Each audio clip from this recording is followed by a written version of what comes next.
అందరికీ నమస్కారం. అమ్మ మాట అమ్మాయి బాట ఛానల్కి స్వాగతం. శివపురాణం తర్వాయి భాగం చెప్పుకుందామా? మొదటిసారి వింటున్నట్లయితే సబ్స్క్రైబ్ చేసుకోండి, లైక్ చేసి షేర్ చేయండి, పక్కనున్న బెల్ సింబల్ని ప్రెస్ చేయండి. నేను చేసే కొత్త వీడియోస్ మీకు నోటిఫికేషన్స్ వస్తాయి ముందుగానే. తప్పకుండా షేర్ చేయండి, సపోర్ట్ చేయండి. మొదలు పెట్టుకుందాము. కుమార్తె వివాహం గురించి సంశయావస్థలో ఉన్న అనరణ్యుడికి మంత్రులు ఇలా సలహా ఇచ్చారు. మహారాజా, పద్మావతి వంటి స్త్రీ ఈ మహాముని వంటి భర్తను పెళ్లాడగోరవచ్చును. ఈయన గొప్ప వంశాన పుట్టినవాడు, కులశ్రేష్ఠుడు. అలాంటి వాడికి కన్యను ఇవ్వటం గొప్ప విశేషమే. ఈయనను పద్మావతికి చూపి ఆమె వివాహానికి అంగీకరించే పక్షంలో ఇద్దరికీ వివాహం చేసేయి. ఆమె అంగీకరించని పక్షంలో ఈ మునీశ్వరుడు వెళ్ళిపోతాడు. అనరణ్యుడికి పెద్ద బెడద తీరింది. పిప్పలాదుణ్ణి చూసి పద్మావతి ఆయనకు భార్య కావటానికి సమ్మతించింది. అనరణ్యుడు వాళ్ళిద్దరికీ పెళ్లి చేసి గొప్ప కీర్తి సంపాదించుకున్నాడు. వివాహం కాగానే పిప్పలాదుడు పద్మావతిని తన వెంట ఋషిపల్లెకు తీసుకుపోయాడు. కుమార్తెపై గల ప్రేమ చేత అనరణ్యుడు కూడా తన రాజ్యాన్ని పెద్ద కొడుకు పరంచేసి 5 భార్యలను వెంట పెట్టుకొని కుమార్తె ఉన్న చోటికే వానప్రస్థం వెళ్ళాడు.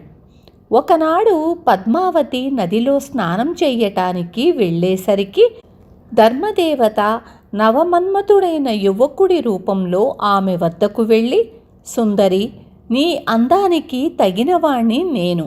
ఆ ముసలి భర్తతో కాపురం చేస్తూ నీ యవ్వనాన్ని అడవి కాసిన వెన్నెల చేయక నా వెంట నా రాజ్యానికి వచ్చి మహారాణిలాగా జీవించు అన్నాడు. పద్మావతి ఆగ్రహావేశంతో, నా భర్తను నిందించిన నువ్వు క్షయమైపోవుదుగాక అని శపించింది.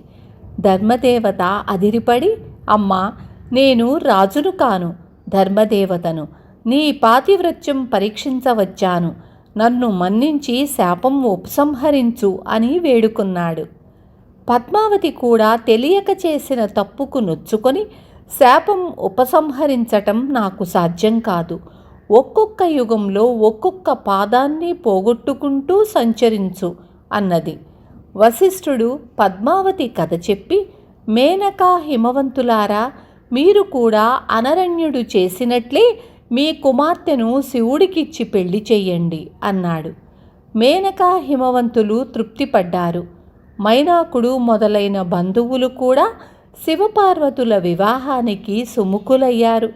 అప్పుడు మేనకా హిమవంతులు పార్వతి చేతిని అరుంధతి వశిష్ఠుల చేతుల్లో పెట్టి, మీ ఇష్ట ప్రకారమే ఈ పిల్లను శివుడికిచ్చి వివాహం చేద్దాం, పెళ్లికి ముహూర్తం నిర్ణయించండి అన్నారు. అరుంధతి పార్వతిని లోకమాతకమ్మని ఆశీర్వదించింది. మాఘశుద్ధ ఏకాదశి నాడు ఆరుద్ర నక్షత్రమందు వృశ్చిక లగ్నం ముహూర్తం పెట్టి ఆ రోజు తెల్లవారుజామున శివపార్వతుల పెళ్లి జరపటానికి నిశ్చయం జరిగింది. సప్తమహర్షులు శివుడి వద్దకు తిరిగి వచ్చి పని సానుకూలమయ్యిందని తెలిపారు. వారు పెళ్లి పనులు చెయ్యటానికి బ్రహ్మ, విష్ణు, ఇంద్రాదులను నియోగించమని సలహా ఇచ్చి వెళ్ళిపోయారు. పార్వతి వివాహానికి కావలసిన ఏర్పాట్లన్నీ సక్రమంగా జరిగాయి. సంభారాలన్నీ సమకూర్చారు. హిమవంతుడు తన మంత్రుల చేత పనులన్నీ చేయించాడు. శుభలేఖలు బంధువులందరికీ వెళ్ళాయి.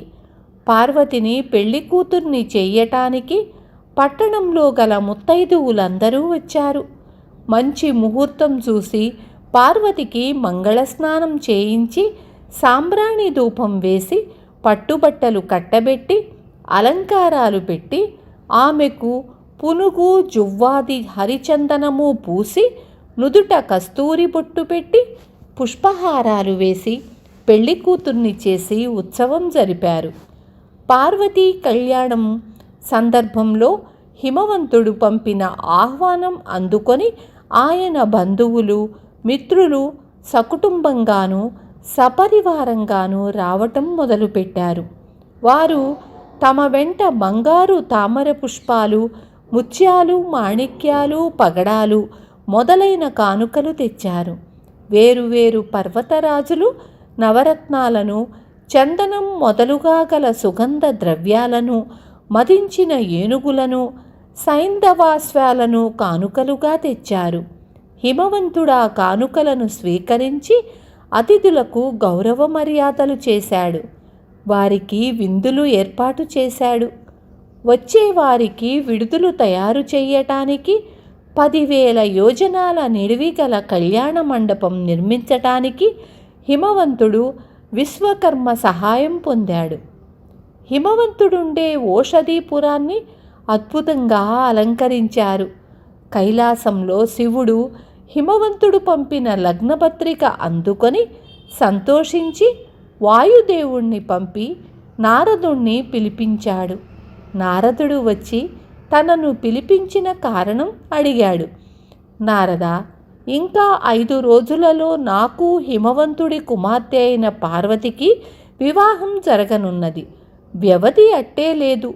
నువ్వు కామగమనం గలవాడివి కనుక 3 లోకాల వారిని వివాహానికి ఆహ్వానించి రావాలి. కుబేరుడు మొదలైన వారితో పెళ్లికి కావలసిన సరంజామా అంతా తీసుకురమ్మని చెప్పాలి అని శివుడు నారదుడితో అన్నాడు. నారదుడు అందుకు సంతోషంగా ఒప్పుకొని శివుడి వద్ద సెలవు పుచ్చుకొని బ్రహ్మ, విష్ణు, దేవేంద్రాది దేవతలతోనూ, భూలోకంలోనూ నాగలోకంలోనూ ఉండే వారితోనూ మాఘశుద్ధ ఏకాదశి నాటి రాత్రి తెల్లవారుజామున శివపార్వతులకు వివాహం జరుగుతున్నది. మీరందరూ రావాలి అని చెప్పాడు.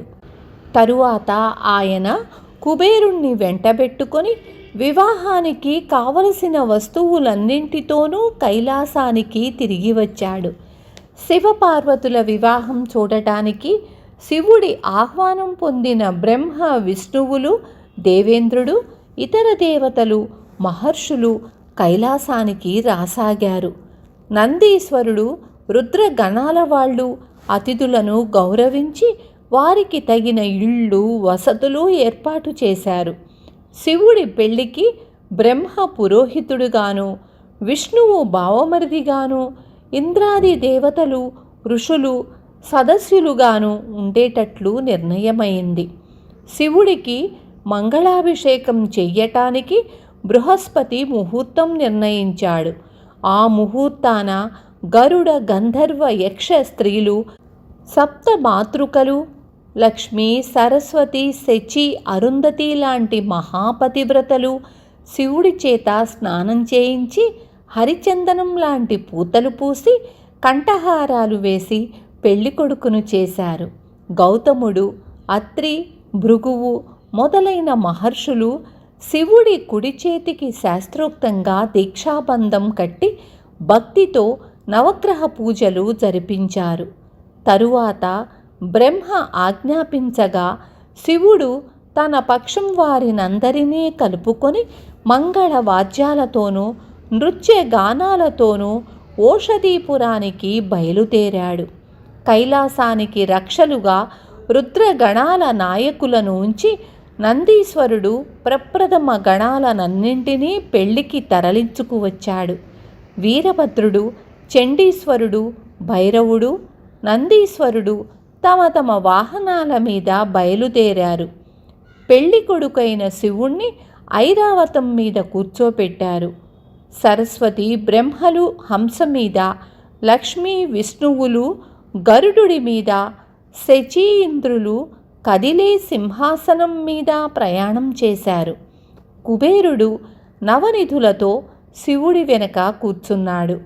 దేవతా స్త్రీలు, ఋషిపత్నులు, అప్సరసలు దివ్య వస్త్రాలను, సుగంధ ద్రవ్యాలను తీసుకొని విమానాలలో బయలుదేరారు. పెళ్లివారు నగరం సమీపిస్తుండగా హిమవంతుడు తన పురోహితుడైన గర్గ మహామునిని, మేనకను, కొడుకులను వెంటపెట్టుకుని మేళ తాళాలతో ఎదురువచ్చి బ్రహ్మ, విష్ణు, దేవేంద్రులకు, ఋషులకు నమస్కారం చేసి శివుడి ముందు చేతులు మోడ్చి నిలబడి, సర్వేశ్వరుడవైన నీ వల్ల నేను గొప్పవాణ్ణి అయ్యాను. పెళ్లి కొడుకువై నా ఇంటికి వచ్చిన నీకు నా కుమార్తెనిచ్చి వివాహం చేస్తాను. నువ్వు ఆమెను వివాహమాడి నన్ను నా వంశాన్ని పవిత్రం చెయ్యవలసిందని ప్రార్థిస్తున్నాను అన్నాడు. ఆయన శివుడికి బట్టలు, గంధ పుష్ప తాంబూలాలు ఇచ్చి, అందరికీ పాలు పానకాలు ఇచ్చి, శ్రమ నివారణకు వింజామరలు వీయింపచేశాడు.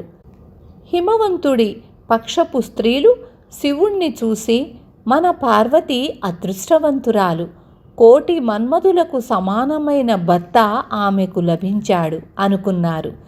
మేనక శివుడి ముందు చేతులు జోడించి, సదాశివ, కిట్టని వాళ్ళు చెప్పిన మాటలు విని నిన్ను నిందించాను.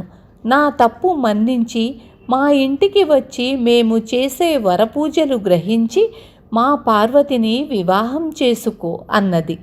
పెద్ద ముత్తైదువలు వచ్చి శివుణ్ణి దీవించారు.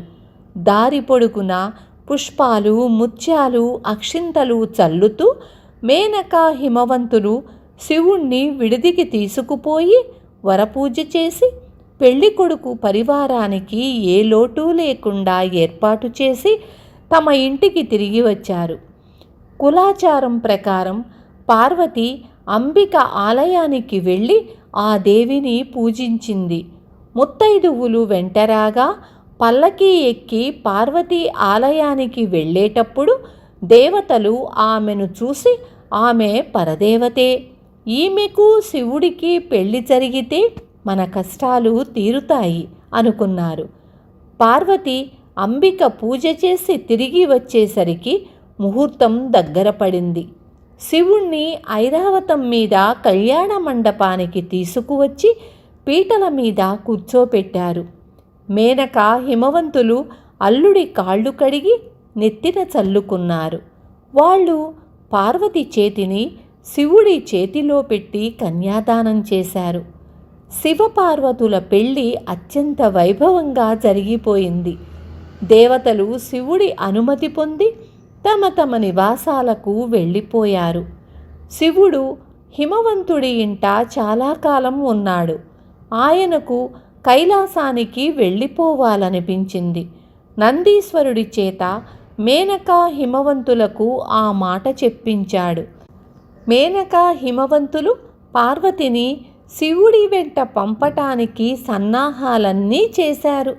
ఆమెకు బట్టలు, పరిచారికలు, గృహోపకరణాలు, ఆమె ఎక్కి తిరిగిన సింహము మొదలైనవి అరణంగా ఇచ్చి శివుడికి అప్పగించి పార్వతిని ప్రేమగా చూసుకో అని చెప్పారు. పెద్ద ముత్తైదువులు పార్వతికి చెప్పవలసిన నీతులన్నీ చెప్పారు. ప్రయాణానికి మంచి ముహూర్తం చూసుకొని పార్వతితో సహా కైలాసానికి తిరిగి వచ్చి మహర్షుల సహాయంతో శివుడు గృహప్రవేశం చేశాడు. 3 రోజుల పాటు శివుడి ఇంట విందులు జరిగాయి. తరువాత బ్రహ్మ, విష్ణువు మిగిలిన వారు శివుడితో వెళ్ళి వస్తామని చెప్పారు. శివుడు వారికి తన ఆహ్వానం అందుకొని వచ్చిన వారందరికీ తగిన కానుకలు ఇచ్చి గౌరవించి పంపేశాడు.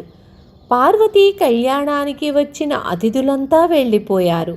శివుడు నందీశ్వరుడితో, నేను పార్వతి విశ్రమించి బడలిక తీర్చుకుంటాము, మహాసౌధాన్ని అలంకరింపచెయ్యి అన్నాడు. నందీశ్వరుడు గణాధిపతులను వెంట పెట్టుకొని మహాసౌధానికి వెళ్ళాడు. ఆ సౌధాన్ని శుభ్రం చేసి పన్నీటితో కడిగారు. జవ్వాది మొదలైన పరిమళ వస్తువులతోనూ ముత్యపు పొడితోనూ పద్మాల ముగ్గులు పెట్టారు. పగడాలతో తయారు చేసిన మంచం మీద హంసతూలికా తల్పాన్ని అమర్చారు. గోడలకు చిత్రపటాలు తగిలించారు. పానీయాలు, తినుబండారాలు, పువ్వులు, ఫలాలు ఉంచవలసిన చోట ఉంచారు. పడక గది ఎంతో అందంగా తయారయ్యింది. శయ్యాగృహం అందంగా సిద్ధమయ్యిందని వినగానే శివుడు, నందీశ్వరుడు మొదలైన వారితో, మేము వెళ్ళి పడుకుంటాము, మీరు ఎవ్వరినీ లోపలికి రానివ్వక భవనం అన్ని పక్కలా కాపలా కాయండి అని చెప్పి పార్వతిని చెయ్యి పట్టుకొని శయనించటానికి తీసుకుపోయాడు. వారు దాంపత్య సుఖాలలో మునిగిపోయారు. విన్నారు కదా, ఎంతో ఆనందంగా ఉంది. శివపురాణం ఇలా చేయటం నా అదృష్టం అనుకుంటున్నాను. రేపు తరువాయి భాగంతో మీ ముందుకు వస్తాను.